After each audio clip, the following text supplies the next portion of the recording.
Hello students, welcome back. So in continuation with the previous video, आज हम बात करेंगे हेलोफाइट्स में मॉर्फोलॉजिकल एंड एनाटॉमिकल एडेप्टेशंस की. Okay, so let's start the video. Adaptations of halophytes, morphological adaptations.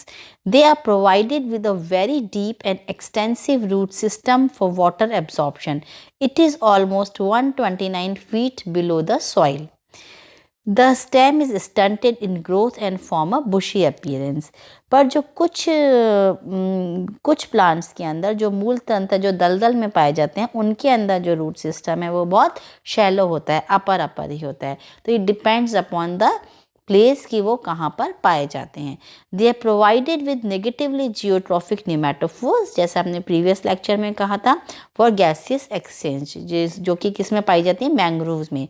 और ये जो नेगेटिवली जियोट्रॉफिक रूट्स हैं ये क्या कहलाती हैं, pneumatophores. Some halophytes exhibit vivipary, that is seeds germinate before the fruit break of the plant. Salt glands are present. अब हम देखते हैं मॉर्फोलॉजिकल एडेप्टेशंस इनके अंदर कौन कौन से होते हैं. The temperate halophytes are herbaceous but the tropical halophytes are mostly bushy. तो ये कुछ जो टेम्परेट रीजन के अंदर जो पाए जाते हैं वो हर्बेशियस होते हैं और जो ट्रॉपिकल के अंदर पाए जाते हैं वो थोड़े बुशी या झाड़ीदार होते हैं. In addition to the normal roots many stilt roots are developed. A special type of negatively geotropic roots जो हम बता चुके हैं न्यूमेटोफोर्स कहलाती हैं. और वो जो न्यूमेटोफोर्स हैं उनके अंदर न्यूमेटोथोड्स होते हैं या लेंटिसेल्स होती हैं टू गेट सफिशिएंट एयरेशन और ऑल्सो प्रेजेंट. तो ये न्यूमेटोफोर्स के अंदर क्या पाए जाते हैं, छोटे छोटे स्लिट्स, या आप अभी मैं पिक्चर में दिखाऊंगी आपको. न्यूमेटो उनको हम कहते हैं न्यूमेटोथोड्स, और वो उनका क्या काम होता है, एयरेशन का उनका काम होता है. They are called breathing roots. Example Avicennia. Presence of thick cuticle on the aerial parts of the plant body. Leaves are thick, entire succulent. Leaves are thick होती हैं, entire होती हैं, succulent and glossy. Some species are aphillous. That means कुछ species में leaves नहीं पाई जाती. यहाँ पर आप न्यूमेटोफोर्स देख सकते हैं ना, किस तरह से ये ब्यूटीफुल डायग्राम है. और ये न्यूमेटोफोर्स क्या है, they are coming out of the land. इसमें आप देख सकते हैं. तो ये स्टिल्ट रूट्स, ये तो स्टिल्ट रूट्स हो गए, मतलब मच ब्रांच जो रूट हैं जिससे कि वो जो दलदली जगह पर हैं वो वहाँ पर अपने आप को स्थापित कर सकें या वहाँ पर अपना पकड़ बना सकें. और इस तरह से ये न्यूमेटोफोर्स इनसे बाहर निकल रहे हैं. यहाँ पर आप न्यूमेटोफोर्स विद लेंटिसेल्स, तो ये जो लेंटिसेल्स है इनको हम न्यूमेटोथोड्स भी कहते हैं. ओके. तो अब इसके अंदर जो ये जो स्टिल्ट रूट्स की बात की, इनको हम हिंदी में कहते हैं स्तंभ मूल. और उसको ये जो पौधों को उनको यांत्रिक से मतलब मैकेनिकल हेल्प प्रदान करती हैं जिससे कि वो सबस्ट्रेटम में अपने आप को फिक्स कर सकें. और ये जो निमेटोथोड्स की हम बात करते हैं वो सर्कुलेशन ऑफ एयर के अंदर या पूरा ऑक्सीजन जो एक्सचेंज है वो इनके थ्रू होता है. ओके. चलिए, अब न्यूमेटोफोर के इसके अलावा क्या होता है, कुछ मैंग्रोव पौधों में स्तंभ में भूमि के पास वाले स्थान में काफ़ी संख्या में अपस्थानिक मूलें जटाओं की तरह निकलकर भूमि में स्थिर रहती हैं. तो स्टिल्ट रूट्स और न्यूमेटोफोर्स के अलावा कुछ और रूट्स होती हैं जो कि स्तंभ वाले स्थान से अलग अलग जगहों से निकलती हैं. इनको हम कहते हैं बटरेसेस रूट्स या हिंदी में कहते हैं पुष्ता मूल. और ये भी प्लांट्स को मैकेनिकल सपोर्ट प्रदान करती हैं. कुछ प्लांट्स जैसे कि सोरानेशिया, लैगून क्यूलैरिस में कुछ जड़ें जो होती हैं वो मूलों से परिवर्तित होकर भूमि के ऊपर आकर नीचे की तरफ मुड़कर कीचड़ में गहराई तक पहुंच जाती हैं. और एक हुक जैसा, मतलब जो कुछ जड़ें हैं वो निकलकर एक हुक जैसा स्ट्रक्चर बना लेती हैं. ये मुड़ा हुआ उभार जल सतह से बाहर निकलता है जिस पर अनेक रंध्र होते हैं जो कि गैसों के आदान प्रदान का कार्य करते हैं. तो अलग अलग स्पीशीज़ के अंदर अलग अलग स्ट्रक्चर्स प्रेजेंट रहते हैं और उन सब का पर्पज़ क्या होता है, गैसियस एक्सचेंज. जिससे कि क्योंकि जो रूट्स हैं जो डीप इनसाइड है उनमें गैसियस एक्सचेंज पॉसिबल नहीं होता है, तो वो ज़मीन से ऊपर की तरफ निकल कर गैसियस एक्सचेंज का या ऑक्सीजन लेने का काम क्या करती हैं, संपन्न करती हैं। यदि हम तने की बात करें, चलिए, तो अधिकांश जो हेलोफाइट्स हैं, लवण मृदोद्भिद में तना क्या होता है, मांसल होता है, सकुलेंट टाइप का होता है। जैसे आप इस डायग्राम के अंदर आप देख सकते हैं सेलिकॉर्निया हर्बेसिया, तो इसके अंदर जो पूरा का पूरा ये जो तना है वो क्या होता है, मांसल होता है। यदि हम पत्तियों की बात करें तो वाष्पोत्सर्जन को कम करने के लिए जो पत्तियां हैं वो बहुत छोटी होती हैं, लैदरी होती हैं, जैसे पिछली स्लाइड में हमने देखा, कई बार स्पाइनी भी हो सकती हैं, और मोटी मांसल चिकनी होती हैं। ये एवरग्रीन होती हैं पत्तियां, और इनमें जल संचय ऊतक के लिए क्या होते हैं, सुविकसित वेल डेवलप्ड पैलिसेड टिश्यूज इनके अंदर पाए जाते हैं। और कुछ जातियां पर्णविहीन, जैसे पिछले उसमें हमने देखा एफिलस कहते हैं उनको, जो पर्णविहीन भी होती हैं। और कुछ तटीय क्षेत्रों में अतिरिक्त अनुकूलन के फलस्वरूप पत्तियों पर ट्राइकोमो की भी मतलब वो काफ़ी संख्या में पाई जाते हैं, ट्राइकोम्स। और कुछ निमग्न जो हेलोफाइट्स में पत्तियां पतली होती हैं और वो उनके अंदर क्लोरोफिल के कारण वो डार्क ग्रीन कलर की दिखाई देती हैं। अब इसके फ्रूट्स और सीड्स कैसे होते हैं, देखिए इन्फ्लोरेसेंस है, इसका स्फिनिफेक्स क्यूरोसस का इन्फ्लोरेसेंस है। तो अब मैंग्रोव जो फ्लोरा है या जो मैंग्रोव प्लांट्स में फल व बीज जो होते हैं सामान्यतः कम भार के होते हैं, बहुत कम भार के होते हैं, और इनके बीजों व फलों के आवरण में अधिक संख्या में वायु प्रकोष्ठ पाए जाते हैं, एरियल चैम्बर्स होते हैं, जिससे कि वो काफ़ी लाइट वेट हो जाते हैं। फल व बीज की बाहरी सतह पर मोम के आवरण के कारण भी ये लंबी अवधि तक पानी की सतह पर जो भी जल धारा है वहाँ पर सुगमता से क्या होते हैं, प्रकीर्णित, या वो एक जगह से उनका दूसरे जगह पर वो जा सकते हैं।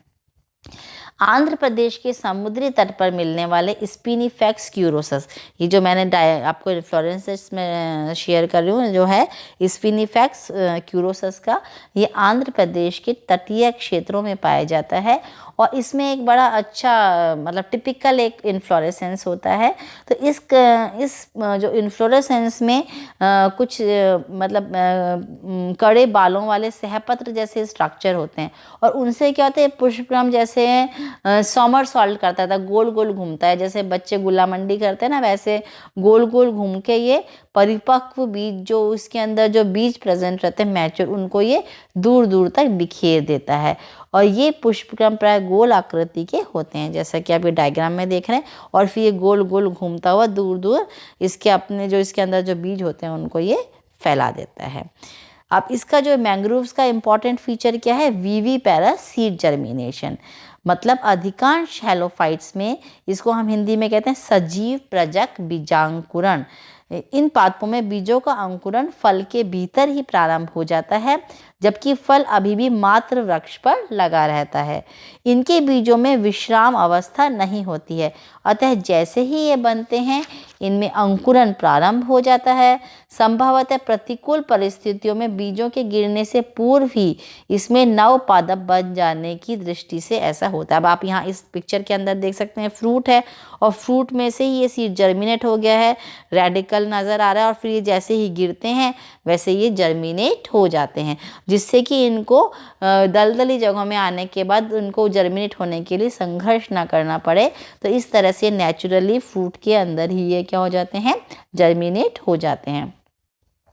जो सीडलिंग्स हैं वो मूल की और अधिक भार के कारण मतलब ये कीचड़ के अंदर गिर जाते हैं, और उसके बाद इनका जो रेडिकल है वो कीचड़ के अंदर फंस जाता है, और उससे प्ल्यूम्यूल जो होता है वो बाहर निकलता है, और फिर ये पूरा का पूरा प्लांट बन जाता है। तो इसका जो एग्जाम्पल है वो क्या है, राइजोफोरा। इस पिक्चर के अंदर भी आप देख सकते हैं ये फ्रूट्स में से कितने ये निकल के आ रहा है, और इस तरह से ये जर्मिनेट हो जाता है, इसे हम कहते हैं विविपेरस। चलिए अब हम बात करते हैं एनाटॉमिकल एडेप्टेशंस की। तो सबसे पहले एनाटॉमिकल एडेप्टेशंस के अंदर हम इनके रूट की बात करते हैं। तो ये टीएस ऑफ रूट मैंने आपको डायग्राम शो कर रखा है। तो इसके अंदर बड़ी इनको जो हेलोफाइट्स के अंदर जो भी इनकी विशेषताएं हैं, एडेप्टेशंस हैं, इनको बाकी के प्लांट समूह मतलब जो भी हमने पढ़े हाइड्रोफाइट्स और जीरोफाइट्स से कौन कौन से ऐसे जो करैक्टर्स हैं जिससे कि ये उनसे डिफ्रेंशिएट होते हैं। नंबर 1, बड़ी कोशिकाएं तथा कम जो इंटरसेलुलर स्पेसीज इसके अंदर बहुत कम होते हैं। कोशिका भित्ति की उच्च लचकता मतलब जो कोशिका भित्ति हैं वो बहुत ज़्यादा लचीली होती हैं। जल संचय ऊतकों का सुविकसित फैलाव होता है, जो कि वाटर स्टोरेज टिश्यूज़ हैं वो काफ़ी मात्रा में पाए जाते हैं। सतह व आयतन के अनुपात में कमी होती है। कम व छोटे रंध्र होते हैं और क्लोरोफिल की मात्रा भी कम होती है। इसके अलावा कुछ जो इंटरनल एडेप्टेशंस पाए जाते हैं वो क्या हैं, इन पौधों के सभी जो एरियल पार्ट्स में क्यूटिन की एक मोटी परत होती है। मैंग्रोव पौधों के मूल के बाहर बहुपर्तीय कॉर्क पाई जाती है। तो ये देखिए, अब वैसे तो क्या होएगा, कॉर्क कहाँ पर पाई जाती है, अधिकतर हम बात करें तो स्टेम पे पाई जाती है। तो यहाँ आप डायग्राम में देख रहे हैं ये राइजोफोर के मूल का अनुप्रस्थ काट है और यहाँ पर आप देख रहे हैं कि कॉर्क है, कॉर्क कैम्बियम है ना। तो इसलिए तो इसका इम्पॉर्टेंट करैक्टर क्या है कि इनके अंदर मैंग्रोव्स में मूल के बाहर एक कॉर्क की लेयर पाई जाती है और जो वल्कुट है, जो कॉर्टेक्स है, कॉर्टेक्स के अंदर तारे के आकार की कोशिकाओं का, ये देखो स्टार शेप दिख रहा है ना, ये थिकनिंग रिज, ये क्या है, स्क्लेरीड है ये, क्या ठीक है।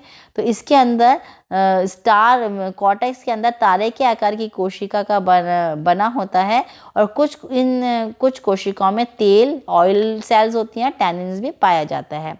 जो पित्त की कोशिकाओं में लिग्निन का जमाव होता है और इनकी जो पित्त की जो सेल्स हैं उनके अंदर भी ऑयल और टैनिन की जो हैं वो उनका जमाव होता है या वो सेल्स पाई जाती हैं। यदि हम स्टेम की बात करें तो यह स्टेम का डायग्राम आप देख सकते हैं, ये राइजोफायरा के स्टेम का टीएस है। तो स्टेम की जो एपिडर्मिस की जो भित्तियां हैं वो मोटी होती हैं, आप देख सकते हैं थिक क्यूटिकल पाई जाती है। तेल व टैनिन से ये भरी रहती हैं। पर्णों की जो कोशिकाएं होती हैं उनमें कैल्शियम ऑक्जेलेट के क्रिस्टल्स पाए जाते हैं। कुछ प्लांट्स जैसे कि टैमेरिक्स में पर्णों की ऊपरी सतहों पर लवण का स्रवण करने वाली ग्रंथियां होती हैं जो कि क्या करती हैं, सॉल्ट को सिक्रीट करती रहती हैं। हाइपोडर्मिस भी मल्टी लेयर्ड होती है और उनके अंदर और ये जो थिक लेयर्ड जो सेल्स हैं, थिक वॉल सेल्स हैं, उनकी ये बनी होती हैं।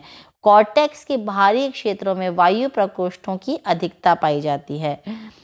आंतरिक भाग और जो इनर पार्ट्स हैं उनके अंदर, आंतरिक भाग के अंदर तो वायु प्रकोष्ठों का अभाव होता है, परंतु जो बाह्य क्षेत्र हैं मतलब जो आउटर रीजन्स हैं कॉर्टेक्स के, वहाँ पर यहाँ पर आप देख सकते हैं जो आउटर कॉर्टेक्स के डायग्राम में यहाँ पर तो क्या बहुत ज़्यादा एयर चेम्बर्स हैं। नीचे की तरफ आप जाएंगे इंटरनल पार्ट्स में तो वहाँ पर एयर चेम्बर्स नहीं हैं, वहाँ पर स्क्लेरोटिक कोशिकाएं प्रेजेंट रहती हैं और कभी कभी कैल्शियम ऑक्जेलेट के कण और भी क्या होते हैं वो स्पिक्यूल्स और एच शेप्ड स्पिक्यूल्स भी आपको दिखाई देते हैं। पेरिसाइकिल स्क्लेरेटेड स्काइमेटस टिश्यूज़ की बनी होती है, मल्टी लेयर्ड होती है। फिर आप पित्त के अंदर जाएं तो पित्त के अंदर भी क्या होते हैं, कुछ एयर चैम्बर्स प्रेजेंट रहते हैं। यदि हम पत्ती की बात करें, यह राइजोफोर की लीफ का टीएस। यदि हम पत्ती की बात करें तो पर्णों में क्यूटिन की मोटी परत उपत्वचा के रूप में तथा अधिचर्म की कोशिकाओं की भित्तियां मोटी एवं कैल्शियम क्रिस्टल से युक्त होती हैं। तो आप इस डायग्राम के अंदर देख सकते हैं टैनिन सेल्स हैं, ऑयल सेल्स हैं, ओके, अपर एपिडर्मिस है और उसके ऊपर क्यूटिकल भी आराम से आपको नज़र आ रही है। रंध्र पर्णों की निचली सतह तक ही सीमित रहते हैं और संकन होते हैं। तो जो स्टोमेटा होते हैं वो आप पत्ती की निचली सतह पर आप देख सकते हैं, ये स्टोमेटा हैं और ये संकन हैं। और ये जो ये जो सेल्स है ना इसके अंदर वाटर जो स्पॉन्जी पैरेन्काइमा है इसका, उसके अंदर ये जल संग्रहण का ये कार्य करते हैं जिससे कि पत्तियां क्या हो जाती हैं, गुदेदार हो जाती हैं। संवहन ऊतक जो होते हैं वो सुविकसित होते हैं। न्यूमेटोफोर पर कई सूक्ष्म लेंटिसेल्स विकसित होते हैं। ये हम आप बात कर रहे हैं न्यूमेटोफोर के टीएस की। तो इस यहाँ पर आप लेंटिसेल्स देख सकते हैं।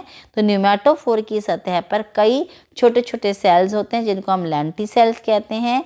कॉर्टेक्स में जो एयर चैम्बर्स हैं वो ये देखिए कितने सारे इस डायग्राम में आप देख सकते हैं, पूरा एयर चैम्बर से भरा हुआ है। तो ये सारे एयर चैम्बर सुविकसित होते हैं। तरुण अवस्था में जब ये यंग होते हैं तो सामान्य जड़ संरचना प्रदर्शित करते हैं, लेकिन परिपक्व होने पर तने के समान संरचना प्रदर्शित करते हैं। ये जो निमेटोफोर्स होते हैं जब ये यंग होते हैं तो इनका स्ट्रक्चर रूट के समान होता है, पर जब ये मैच्योर हो जाते हैं तो इनका स्ट्रक्चर मोर और लेस स्टेम के समान हो जाता है। तो ये कुछ एनाटॉमिकल और मॉर्फोलॉजिकल एडेप्टेशंस हैं जो कि हेलोफाइट्स के अंदर पाए जाते हैं और उनको ये अलग करते हैं हाइड्रोफाइट्स और ज़ीरोफाइट्स से। Thank you so much.